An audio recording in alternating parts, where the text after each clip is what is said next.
La lutte est à la vie ce que l'angoisse sera bientôt à mon contradicteur. Les deux sont indissociables. Chaque lutte est différente. Il y a celle que l'on choisit et celle qui s'impose. Il y a des combats perdus d'avance et ceux sur lesquels on a l'avance. Et puis, dans cette vue de lutte, certains seront des Mohamed Ali et des McGregor, d'autres constamment alités ou sur le bord. Quand je vous parle de lutte, ne pensez pas ring de boxe, ne pensez pas plastron ou corps à corps en juste corps. Non. Le combat est plus cynique, plus insidieux. Tous les coups bas sont permis, même les plus odieux. À l'heure où pour certains, une défaite n'est pas trop grave, on finit la phrase par un point et on commence l'alinéa. Pour d'autres, les aléas de la vie seront de plus grande ampleur. Ils n'en finiront pas qu'en pleurs. Certains pourront se relever, d'autres plus défigurés.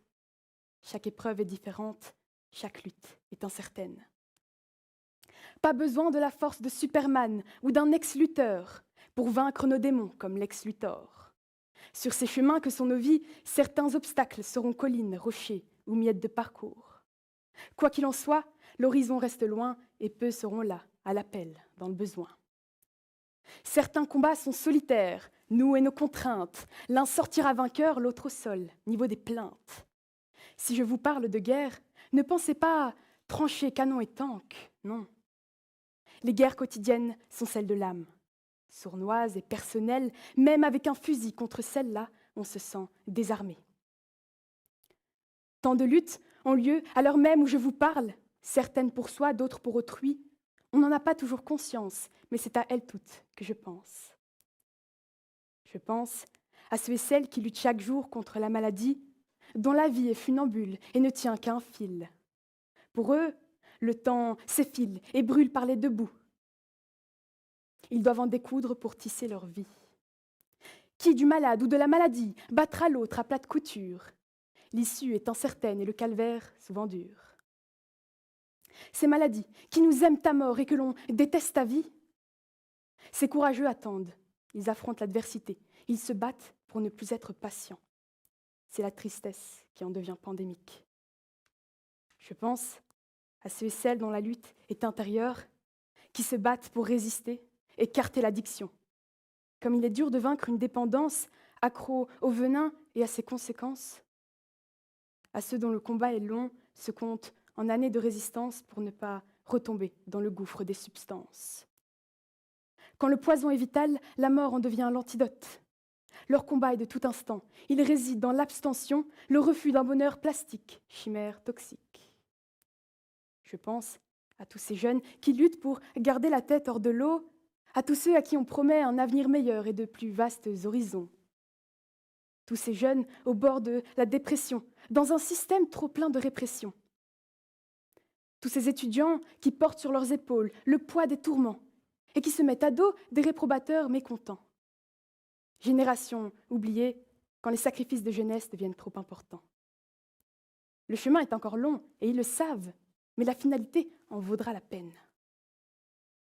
Je pense à ceux et celles qui fuient les combats des autres, ces guerres meurtrières à la misère monochrome, ces hommes, ces femmes, ces enfants d'ailleurs qui rêvent d'un avenir plus en couleur. Ils bravent les flots et les torrents acides. Ils se font chasser de leur terre minable, n'arrivent pas par le terminal. À la recherche d'un Eldorado, voyage d'infortune sur un petit radeau. Arrivés ici, ce sont d'autres ennemis qu'ils se voient contraints d'affronter. Pire que la faim et le froid, ces extrémistes de l'intolérance, ces penseurs qui gardent l'arme trop à droite. On leur demande de se faire petits sous prétexte qu'ils sont mis grands.